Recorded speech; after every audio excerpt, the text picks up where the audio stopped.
ગૃહ નિર્માણ સહકારી મંડળી સુધારા વિધેયક વિધાનસભામાં રજૂ કરાયું। મહત્વનું છે કે વિધેયક અંતર્ગત ગૃહ નિર્માણ મંડળીની વ્યાખ્યામાં સુધારો કરાશે। હાઉસિંગ સોસાયટીની નોંધણી ઓછા મકાનો હોય તો પણ થઈ શકશે। હાઉસિંગ સોસાયટીના સભ્યોની સંખ્યા 8 થી 10 સુધીની રહેશે। રજીસ્ટ્રેશન માટેની અરજીમાં કરવાના નિયમોમાં પણ સુધારો થશે, તો ફંડિંગ બાબતના નિયમોમાં પણ સુધારો કરાશે।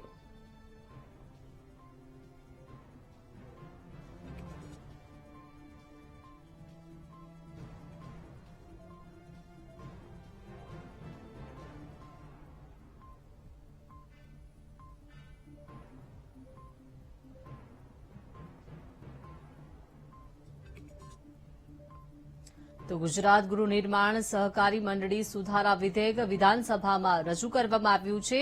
તો વિધેયક અંતર્ગત ગૃહ નિર્માણ મંડળીની વ્યાખ્યામાં સુધારો કરવામાં આવશે। મહત્વનું છે કે હાઉસિંગ સોસાયટીની નોંધણી ઓછા મકાનો હોય તો પણ થઈ શકશે। તો હાઉસિંગ સોસાયટીના સભ્યોની સંખ્યામાં પણ જો સંખ્યા 8 થી 10 સુધીની રહેશે। રજીસ્ટ્રેશન માટેની અરજીમાં પણ નિયમોમાં જે સુધારો છે તે પણ કરવામાં આવશે। મહત્વનું છે કે ફંડિંગ બાબતના નિયમોમાં પણ સુધારો કરાશે।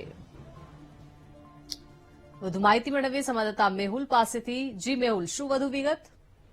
બિલકુલ, સહકાર વિભાગનું જે વિધેયક રજૂ થયું હતું ગૃહની અંદર તે સર્વાનુમતે પસાર થઈ ચૂક્યું છે।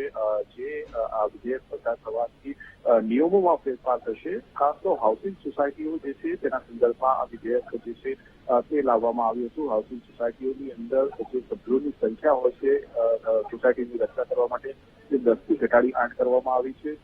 જે ઓછામાં ઓછા ફ્લેટ અને ઓછામાં ઓછા જે યુનિટ હોય છે મકાનોના જેના માટે સોસાયટી બનતી હોય છે તે પણ 10 થી ઘટાડી 8 કરવામાં આવી છે। સાથે જ જે મંડળી હોય છે તે મંડળીની અંદર ફંડનો ઉપયોગ અને ફંડનો દુરુપયોગ થતો હોય ત્યારે રાજ્ય સરકારના જે કેટલાક નિયમો 2007ની અંદર જે લાવવામાં આવ્યા હતા તેની અંદર પણ ફેરફાર કરવામાં આવ્યો છે। અને આ ફેરફાર સાથેનું જે વિધેયક છે તેના ઉપર ગૃહની અંદર વિસ્તૃત ચર્ચા થઈ અને વિસ્તૃત ચર્ચા બાદ આ જે વિધેયક છે તે ગૃહમાં સર્વાનુમતે પસાર થયું છે।